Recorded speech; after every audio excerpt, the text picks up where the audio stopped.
പ്രധാനമന്ത്രി നരേന്ദ്രമോദിയെ ഫോണിൽ വിളിച്ച് യു.എസ്. പ്രസിഡന്റ് ഡൊണാൾഡ് ട്രംപ് ഫോർമോസിൽ സുരക്ഷ ഉറപ്പാക്കുകയും തടസ്സമില്ലാത്ത ഗതാഗതം ഉറപ്പുവരുത്തുകയും വേണമെന്ന് യു.എസ്. പ്രസിഡന്റിനോട് ആവശ്യപ്പെട്ടതായി പ്രധാനമന്ത്രി നരേന്ദ്രമോദി എക്സിൽ കുറിച്ചു. പശ്ചിമേഷ്യയിലെ വിവിധ വിഷയങ്ങളും ഇരു നേതാക്കളും പ്രത്യേകം ചർച്ച ചെയ്തു. വിവിധ മേഖലകളിൽ ഇന്ത്യയും യു.എസും തമ്മിലുള്ള ഉഭയകക്ഷി ഇടപെടലുകളും ചർച്ചയായി. വിശദാംശങ്ങളുമായി ഇന്റർനാഷണൽ ഡെസ്കിൽ നിന്നും ഐസൻ ജോസ് ചേരുകയാണ്. ഐസൻ, ഫോർമോസിൽ ഇടപെടൽ ആവശ്യപ്പെട്ടാണ് ട്രംപ് പ്രധാനമന്ത്രി നരേന്ദ്രമോദിയെ ഫോണിൽ വിളിച്ചത്. എന്തൊക്കെ കാര്യങ്ങളാണ് പ്രധാനമായും സംസാരിച്ചത്, ചർച്ച ചെയ്തത്? സുരേഷ്, ഏറ്റവും പ്രധാനമായി പ്രധാനമന്ത്രി നരേന്ദ്രമോദിയുമായി ട്രംപ് സംസാരിച്ചതിൻ്റെ ഏറ്റവും പ്രധാന ഘടകമെന്ന് പ്രധാനമന്ത്രി നരേന്ദ്രമോദി തന്നെ സമൂഹമാധ്യമക്കുറിപ്പിൽ അറിയിച്ചിരിക്കുന്നത് ഈ പശ്ചിമേഷ്യയിലെ സാഹചര്യങ്ങൾ ചർച്ച ചെയ്തു. ഹോർമൂസിലെ തടസ്സങ്ങളില്ലാതെ കൃത്യമായ ഗതാഗതം ഉറപ്പാക്കുന്നതിനും അവിടെ സുരക്ഷ ഉറപ്പാക്കുന്നതിനും വേണ്ടിയുള്ള ഉത്തരവാദിത്വപൂർണ്ണമായ ഇടപെടൽ അനിവാര്യമാണ് എന്ന നിലപാടാണ്, അല്ലെങ്കിൽ അത്തരത്തിൽ സുരക്ഷിതമായി ഹോർമൂസിനെ നിലനിർത്തേണ്ടതുണ്ട് എന്നൊരു നിലപാടാണ് പ്രധാനമന്ത്രി നരേന്ദ്രമോദി ട്രംപിനെ അറിയിച്ചത്. സ്വാഭാവികമായും മറ്റു ചില വിഷയങ്ങളും സംസാരിച്ചിരുന്നു എന്നതാണ് യാഥാർത്ഥ്യം. ട്രംപ് പ്രധാനമന്ത്രി നരേന്ദ്രമോദിയെ ഫോണിൽ വിളിക്കുകയായിരുന്നു. നമുക്കറിയാവുന്നതാണ്, പശ്ചിമേഷ്യയിൽ നിലനിൽക്കുന്ന സംഘർഷ സാഹചര്യങ്ങളുണ്ട്. ഹോർമൂസിൽ ഉപരോധം ഏർപ്പെടുത്തിയിരിക്കുകയാണ് ഇപ്പോൾ അമേരിക്ക.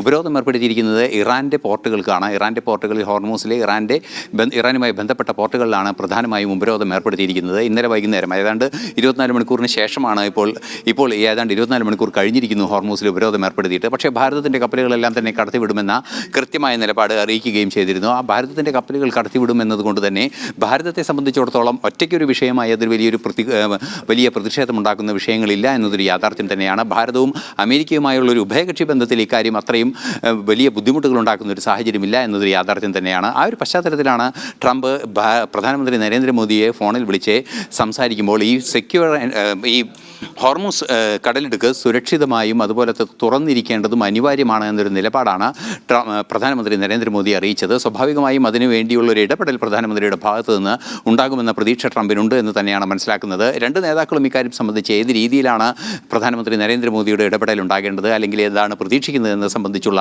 വിശദാംശങ്ങളൊന്നും തന്നെ ഇപ്പോൾ നിലവിൽ പ്രധാനമന്ത്രി സമൂഹ മാധ്യമക്കുറിപ്പിൽ പങ്കുവച്ചിട്ടില്ല എങ്കിൽ കൂടി തീർച്ചയായും പ്രധാനമന്ത്രിയുടെ ഒരു ഇടപെടൽ ഇക്കാര്യത്തിൽ ട്രംപ് പ്രതീക്ഷിക്കുന്നുണ്ട് എന്നതൊരു യാഥാർത്ഥ്യം തന്നെയാണ്. അതിൽ ഏറ്റവും പ്രധാനപ്പെട്ട ഘടകം എന്ന് പറയുന്നത് പാകിസ്ഥാന്റെ മധ്യസ്ഥതയിൽ നടന്ന ചർച്ചകൾ മുഴുവനുമായും തകർന്നു പോകുന്ന ഒരു സാഹചര്യമാണ് ഉണ്ടായത്. മാത്രമല്ല, ചർച്ചകൾക്കുള്ള സാധ്യത ഇനിയും തുറന്നു കിടക്കുന്നു എന്ന് JD വാൻസ് അറിയിക്കുകയും ചെയ്തിരുന്നു. ഈ ഒരു പശ്ചാത്തലത്തിൽ ഇറാനുമായും അതുപോലെ തന്നെ അമേരിക്കയുമായും ഇസ്രയേലുമായും സംസാരിക്കാൻ സാധിക്കുന്ന ഏറ്റവും നിർണായക ശക്തിയായ ഭാരതത്തിന് കൂടുതൽ കാര്യക്ഷമമായി ഇടപെടാൻ സാധിക്കുമെന്ന പ്രതീക്ഷ നേരത്തെ തന്നെയുണ്ട്. അക്കാര്യം തന്നെയാണ് പ്രധാനമായും ചർച്ചയാകുക എന്നാണ് പ്രതീക്ഷിക്കുകയും ചെയ്യുന്നത്. സുരേഷ്, ഇന്റർനാഷണൽ ഡെസ്കിൽ നിന്ന് ഐസൻ ജോസ് ആണ് വിശദാംശങ്ങൾ നൽകിയത്.